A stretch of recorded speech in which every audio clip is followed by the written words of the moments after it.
시청자 여러분 반갑습니다. 뉴스 더 개벽입니다. 세계 곳곳에서 발생한 개벽 뉴스 알려드리겠습니다. 한국의 전통 무속 신앙이 전 세계 콘텐츠 시장의 새로운 주역으로 급부상하고 있습니다. 과거에는 비주류로 여겨졌던 무속 문화가 이제는 글로벌 시청자들에게 정서적 치유와 위로를 전하는 K-힐링 콘텐츠로 재해석되며 열풍을 일으키고 있습니다. 최근 디즈니 플러스에서 방영된 무속인 서바이벌 예능 운명전쟁 49는 해외 이용자들 사이에서 폭발적인 반응을 얻고 있습니다.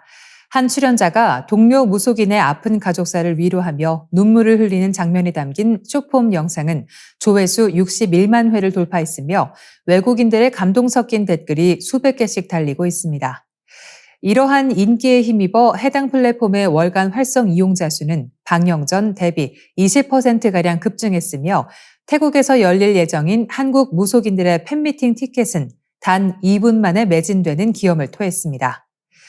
드라마 분야에서의 활약도 눈부십니다. 최근 SBS와 넷플릭스를 통해 공개된 드라마 신이랑 법률사무소는 방영 직후 비영어권 글로벌 차트 5위에 올랐습니다. 귀신을 보는 변호사가 망자의 억울한 사연을 해결하고 남겨진 가족을 위로한다는 설정이 국내외 시청자들의 마음을 움직인 것으로 풀이됩니다. 전문가들은 K-무속이 서구의 오컬트 장르와 차별화되는 결정적인 지점으로 해원의 정서를 꼽고 있습니다. 악령을 퇴치하고 파괴하는 데 집중하는 서구식 엑소시즘이나 일본의 요괴 문화와 달리 한국의 무속은 귀신을 하늘 품은 존재, 즉 사람으로 대우한다고 평가합니다. 억울한 사연을 들어주고 굿을 통해 공동체적 카타르시스를 제공하며 살아있는 사람들의 마음까지 치유한다는 점이 글로벌 시장에서 신선한 매력으로 다가간다는 분석입니다. 또한 젊고 세련된 MZ 무당의 등장도 대중적 진입장벽을 낮추는 데 큰 역할을 했습니다. 영화 파묘의 흥행 이후 무속인은 더 이상 낡고 거리감이 느껴지는 존재가 아니라 현대적인 감수성을 지닌 매력적인 캐릭터로 변모했습니다. 젊은 층은 이를 통해 과학 이외의 세계에 대한 호기심을 충족하는 동시에 운명을 스스로 개척하고 변화시키려는 희망적인 메시지를 발견하고 있습니다. 하지만 무속 콘텐츠의 확산에 따른 우려의 목소리도 적지 않습니다. 전문가들은 리얼리티 프로그램에서 무속인에게 법의학이나 정신의학적 영역까지 과도한 권위를 부여하는 것은 경계해야 한다고 조언합니다. K-무속의 독특한 세계관이 글로벌 경쟁력을 유지하기 위해서는 무속의 영역을 명확히 구분하고 합리적인 시각을 제공해 시청자들의 공감을 얻는 건강한 선순환 구조를 만들어야 한다는 주장입니다. 3년 9개월 만에 돌아온 방탄소년단이 정규 5집 아리랑으로 전 세계 음악 시장을 다시 한번 뒤흔들고 있습니다.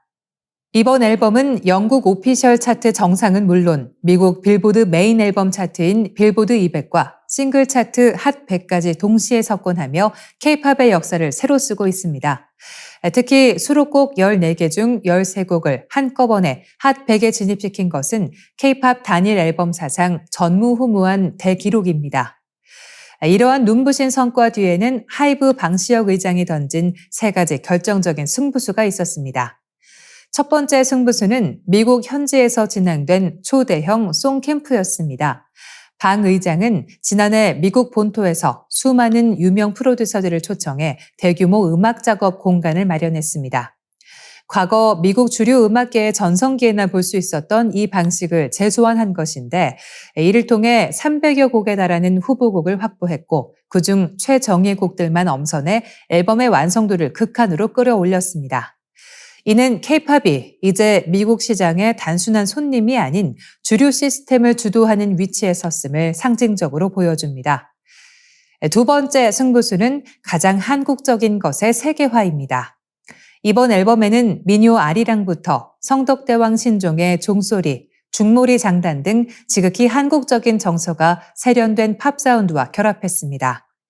특히 방 의장은 멤버들에게 전 세계 팬들이 한 목소리로 우리 민요를 부르는 모습이 가장 아이코닉한 장면이 될 것이라며 아리랑 삽입을 강력히 제안했습니다.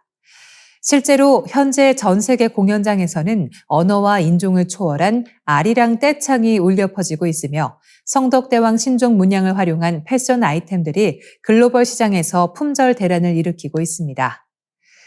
마지막 승부수는 이른바 BTS 관광지론입니다. 방 의장은 방탄소년단이 특정 팬덤을 넘어 누구나 한 번쯤 방문하고 싶어하는 세계적인 관광지 같은 존재가 될 것이라고 예견했습니다. 이 예측은 적중했습니다. 음원 플랫폼 스포티파이에 따르면 앨범 발매 당일 방탄소년단의 음악을 처음 들은 신규 청취자가 무려 690%나 폭증했습니다. 이는 기존의 강력한 팬덤인 아미를 넘어 전 세계 일반 대중까지 방탄소년단의 음악적 영향력 안으로 끌어들였음을 입증하는 수치입니다. 영국의 가디언은 이번 앨범을 두고 방탄소년단이 직접 차린 식탁에 전 세계를 초대한 격이라고 극찬했습니다. 한국적인 정체성을 정면에 내세우면서도 보편적인 예술성을 확보한 방탄소년단의 행보는 K-팝의 새로운 표준을 제시하고 있습니다. 일본 남서부 태평양 연안, 이른바 난카이 해곡에서 규모 8.0 이상의 초대형 지진이 발생할 가능성이 커지면서 우리 측 전문가들의 경고 목소리가 높아지고 있습니다. 정용복 한국지질자원연구원 국토안전연구본부장은 최근 일본 난카이 지진의 재발 주기가 임박했다는 점을 지목하며 한반도에 미칠 다각적인 영향에 대해 심각한 우려를 표명했습니다. 난카이 해곡은 필리핀 해판이 유라시아판 아래로 매년 4에서 6cm씩 파고드는 대표적인 판 경계 지역입니다. 이곳은 두 판이 충돌하며 축적된 거대한 에너지가 한계치에 도달할 때마다 초대형 지진을 일으켜 왔습니다. 실제로 지난 1946년 발생한 규모 8.3의 지진 당시에는 1,500명 이상의 인명피해와 10만 채 이상의 건물 파괴라는 참혹한 결과를 낳기도 했습니다.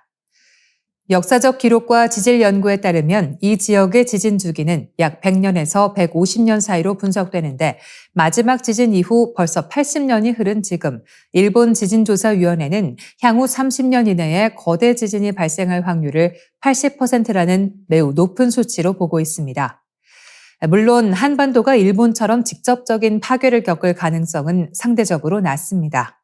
진원에서 수백 킬로미터 떨어져 있고 일본 열도가 방파제 역할을 하기 때문입니다. 하지만 정용복 본부장은 5가지 핵심 분야에서 철저한 대비가 필요하다고 강조했습니다.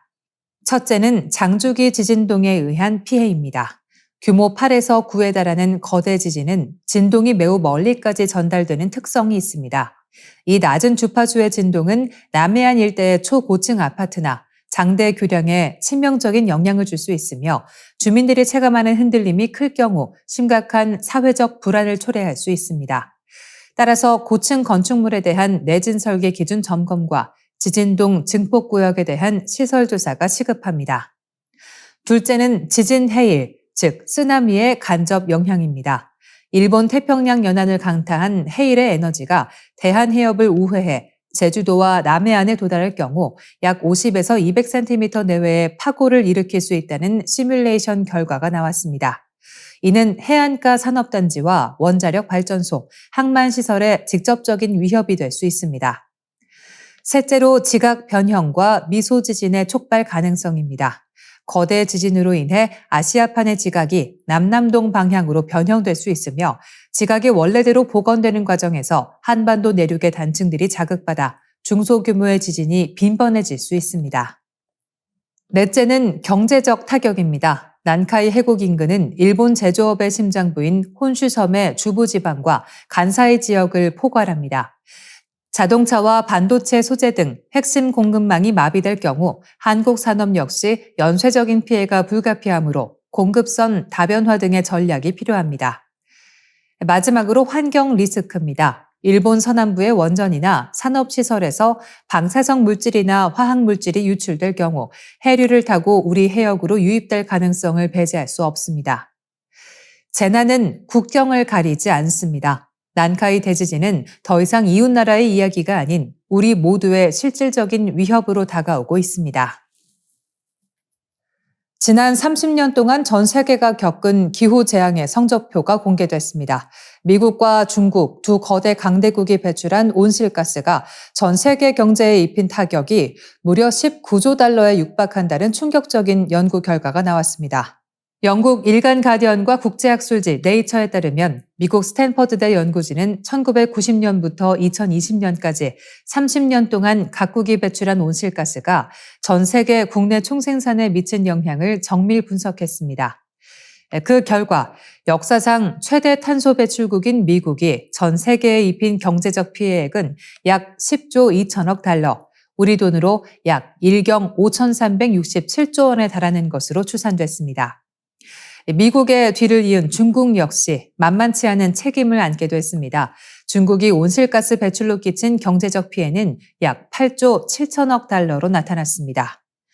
미국과 중국 이 두 나라가 전 세계 경제에 끼친 손실을 합치면 약 18조 9천억 달러, 우리 돈으로 약 2경 8,474조 원이라는 천문학적인 액수가 산출됩니다. 특히 이번 연구는 기후변화가 단순히 환경의 문제를 넘어 국가의 실질적인 부를 얼마나 갉아먹고 있는지를 수치로 증명했습니다. 연구진은 고온 현상으로 인한 노동 생산성 저하와 공중보건 시스템에 가해진 막대한 비용 부담 등을 피해액 산출 근거로 제시했습니다. 다만 이번 수치는 기후변화의 모든 연쇄 반응을 포함한 것이 아니어서 실제 피해 규모는 이보다 훨씬 더 클 수 있다는 분석이 지배적입니다. 흥미로운 점은 미국이 배출한 온실가스로 인한 피해 중 약 4분의 1이 미국 스스로의 경제 성장력을 갉아먹는 데 쓰였다는 사실입니다. 하지만 더 큰 문제는 이 피해가 국경을 넘어 다른 나라들로 전가되고 있다는 점입니다. 미국의 배출권 영향으로 인도는 5천억 달러, 브라질은 3,300억 달러의 경제적 손실을 본 것으로 집계됐습니다. 국가별 책임 순위를 살펴보면 미국과 중국에 이어 유럽연합이 6조 4,200억 달러로 3위를 기록했으며 브라질과 러시아, 일본이 그 뒤를 이었습니다. 우리나라도 책임에서 자유롭지 못합니다. 한국은 같은 기간 전 세계에 7,200억 달러, 우리 돈 약 1,084조 원 상당의 경제적 피해를 입히며 피해 유발 국가 순위 15위에 이름을 올렸습니다. 국가뿐만 아니라 거대 기업들의 책임론도 거세질 전망입니다. 사우디아라비아의 국영 석유 기업 사우디 아람코는 1988년부터 2015년 사이 배출한 온실가스로 전 세계에 약 3조 달러의 피해를 준 것으로 나타났으며 미국의 엑손모빌 역시 1조 6천억 달러의 피해를 입혔습니다.